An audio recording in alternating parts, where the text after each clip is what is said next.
Welcome to another episode of Open Late. We've got a good one tonight. I'm your host, Peter Rosenberg. Now, I think it's fair to say I've ruffled a few feathers in the decade plus I've been covering hip-hop. I've seen my share of beefs, but it's time to turn over a new leaf. So I'm using this week's Open Late to settle one of my biggest rivalries. Of course, I'm talking about my unending feud with international superstar Kris Wu. It started all the way back when we were on opposing sides at the NBA All-Star Celebrity Game. So tonight, we settle the beef the only way we know how to, on the court.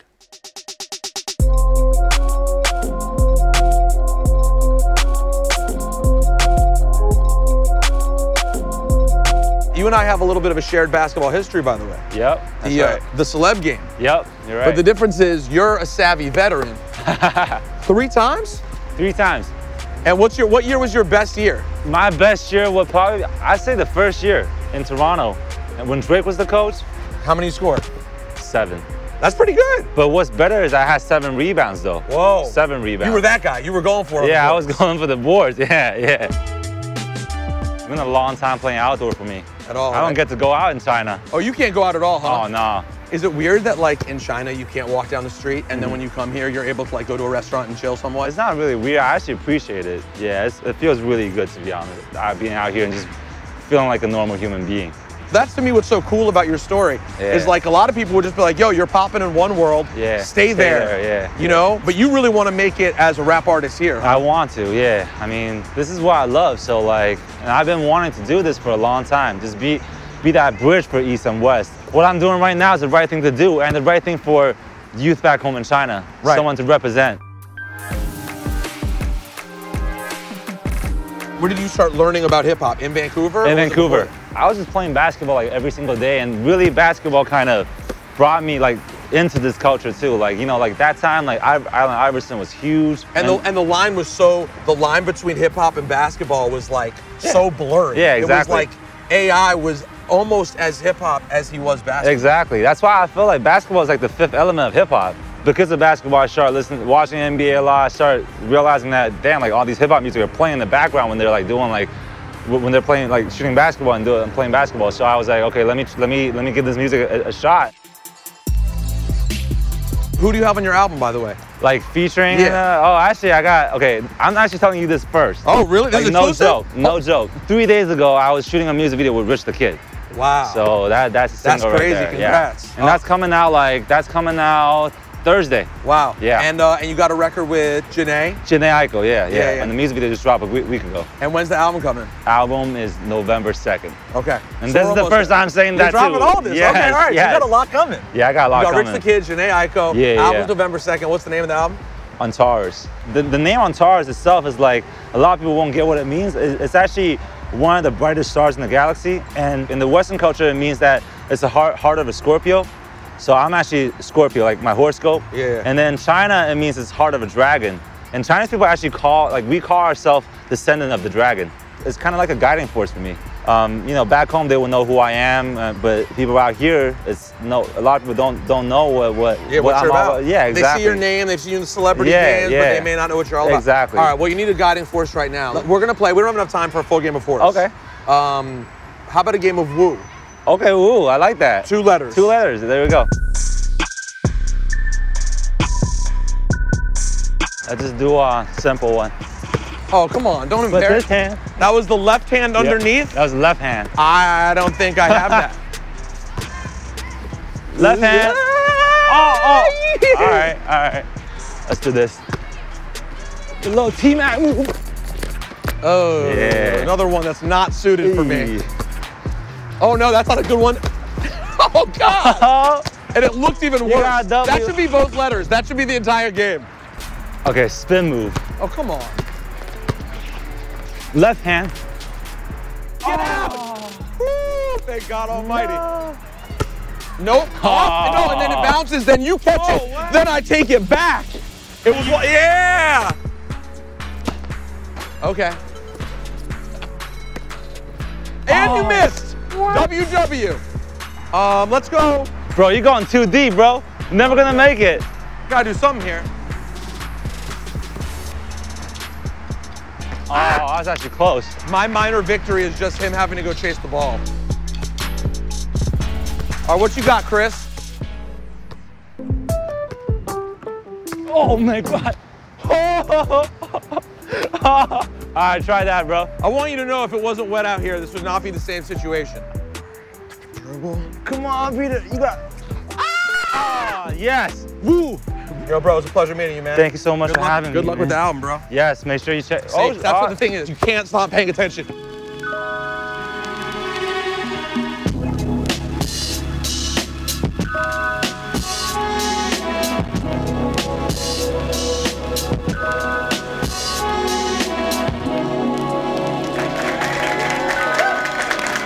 All right, big thank you to Kris Wu for utterly destroying me on the court in my own hood. It's embarrassing. And make sure you check out his new track with Rich the Kid and be on the lookout for his new album that's dropping next month. Now, here to hang out with me and talk all the issues of the day. First of all, we carpooled together. And this weekend, she has the Envision Fest going down in Brooklyn. Give it up for Laura Stylez. Yay!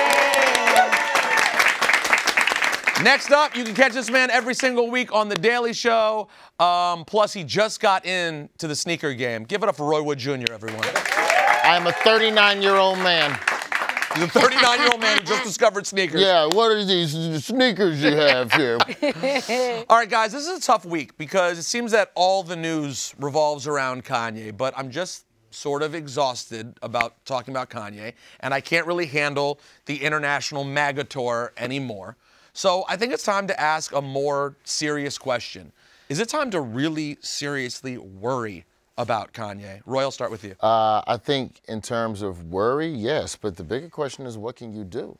I think Kanye himself has to decide whether or not this is a place he wants to remain in or if this really is the new him. Like if this is who he really is now, okay, cool, but while you figure that out, I'm gonna be over here. Because you gotta look at Kanye like the drunk uncle who just starting to wild out at the family picnic. It's like, all right.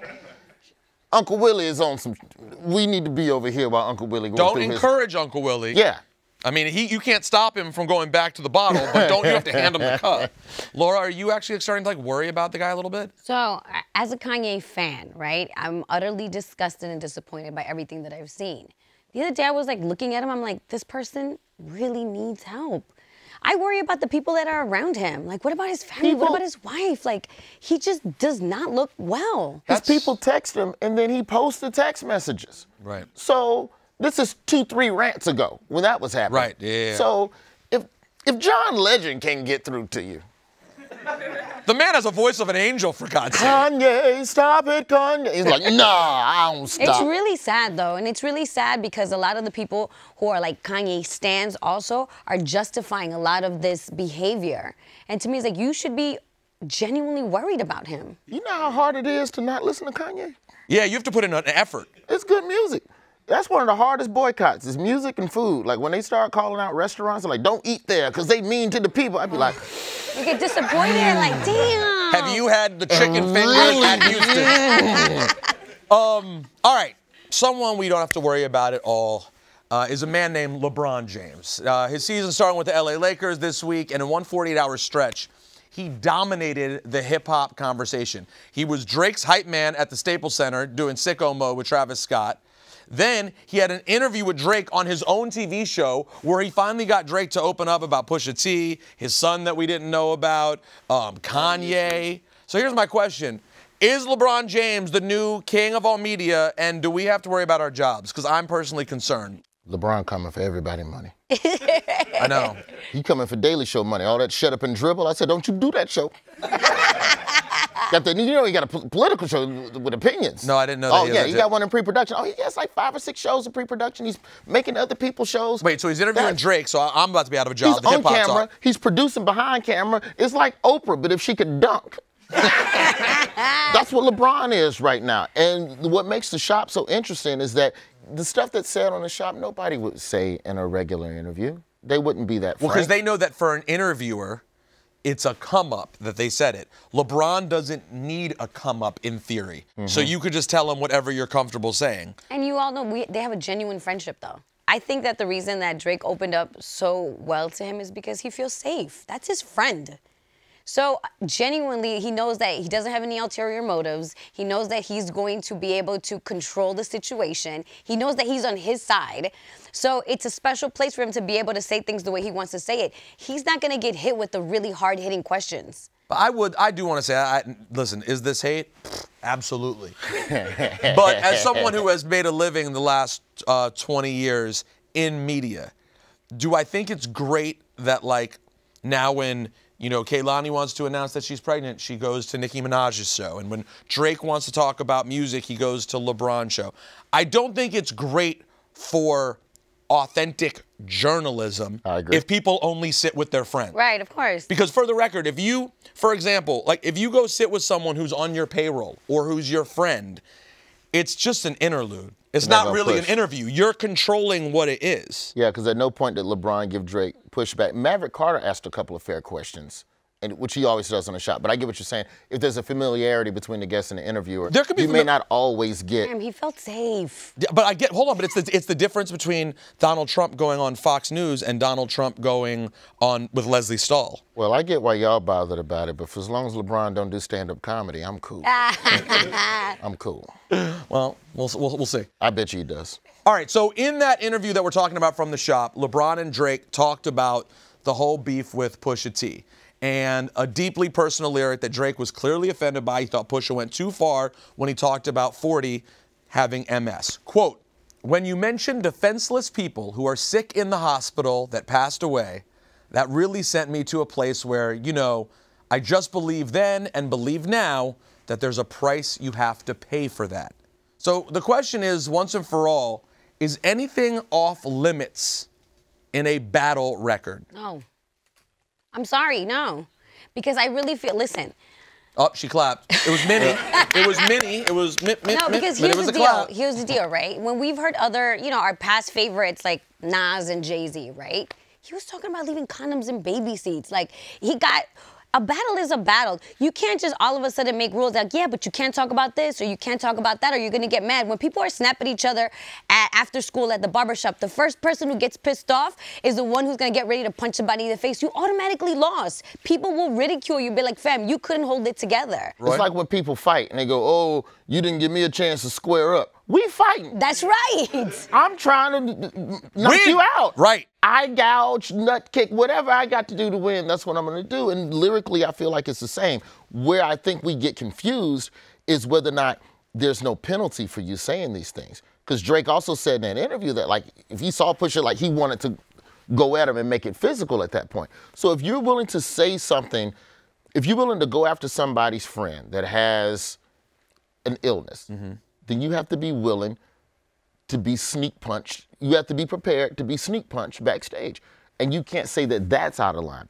Could anything be said at a roast, Roy, that would actually upset you to the point where you want to fight? Upset me? No. I feel like comedy's got different boundaries. Comedy's where rap should study because these comedy roasts, people go in. They talk about moms and fathers and... You ever been in one? There's nothing that would bother me. Like, people say, oh, you look like Dr. King. And I'm like, all right, fine. Oh, your hairline, all right, fine. Oh, why'd you tell me You see it? Oh, my God. Now you can't unsee it. Oh, my God! Have you ever seen anybody lose it? No, not in stand-up. I've seen comics go back and forth in the room and then go fight outside. But it's not like in the moment in the room, nah. I don't battle. I'm not one of them comedians that's gonna go, yo mama this, yo mama that in the green room because I know at the end of the day, they're gonna start singing I Have a Dream speeches. And you told me. And I'm gonna be in the corner sad. So you play to your strengths. And if Drake isn't about that cutthroat life, then he did the right thing by not releasing the response to Pusha and just backing up from the table and just going, I'm gonna go make good music. Say it one more time, man. One more time, please. I have a dream that one day Drake and Pusha will come together and hold hands. All rap beef will be a thing of the past, and one day all the little Zans, all the little pumps together, marching hand in hand to the Hip Hop Awards. Kiss my ass, Rosenberg. All right, next month, the legend Freddie Mercury of Queen is getting a biopic. There's also a movie coming out about Elton John, Rocket Man, that looks amazing, that's currently shooting.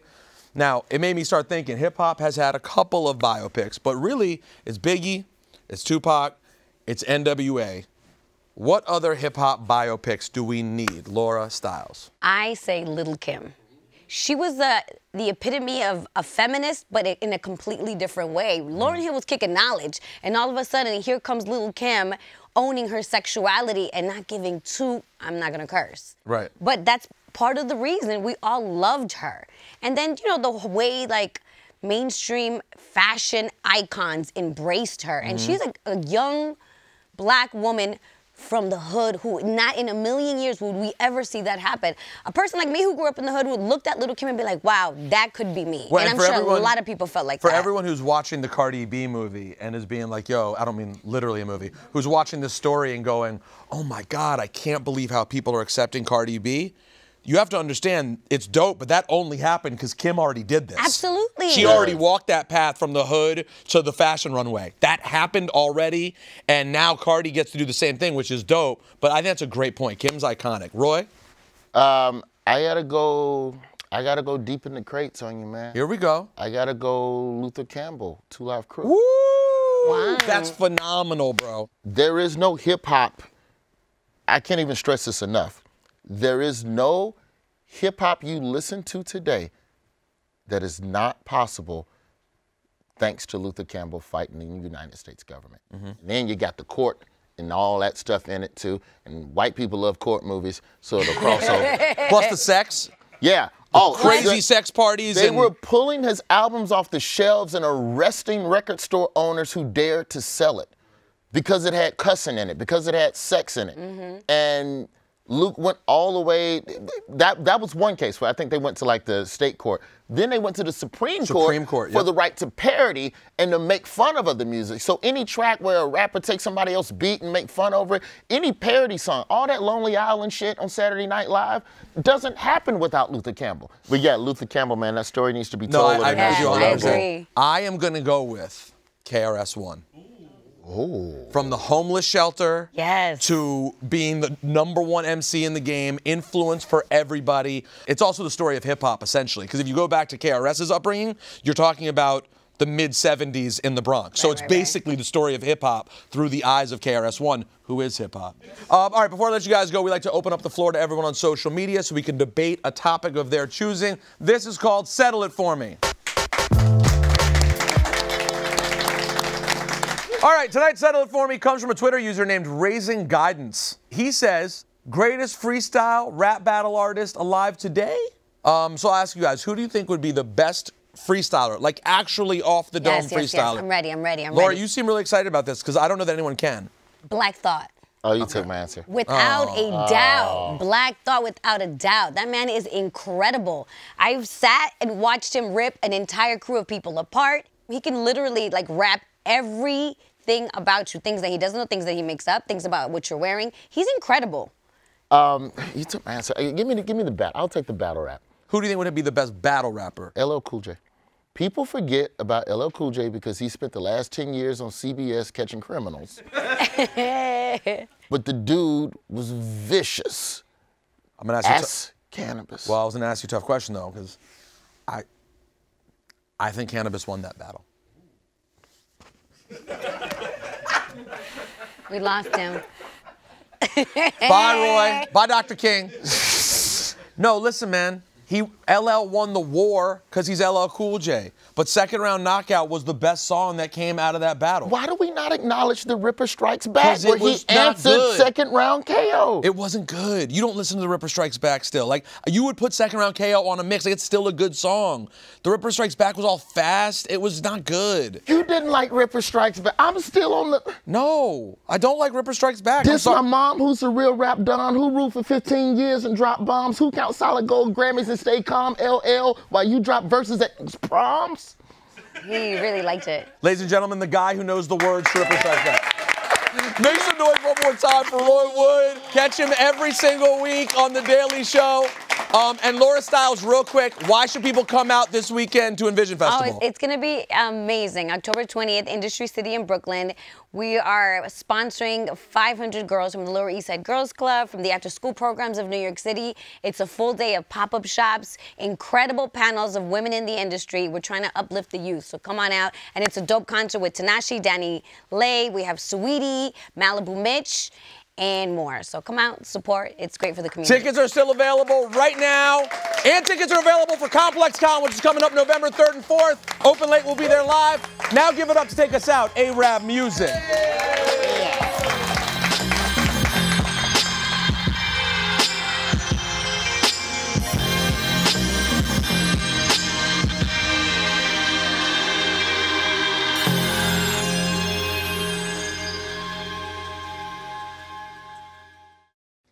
Hey, thank you guys so much for watching. Open Late is always open on Complex's YouTube channel, and so are all these amazing shows. Check them out.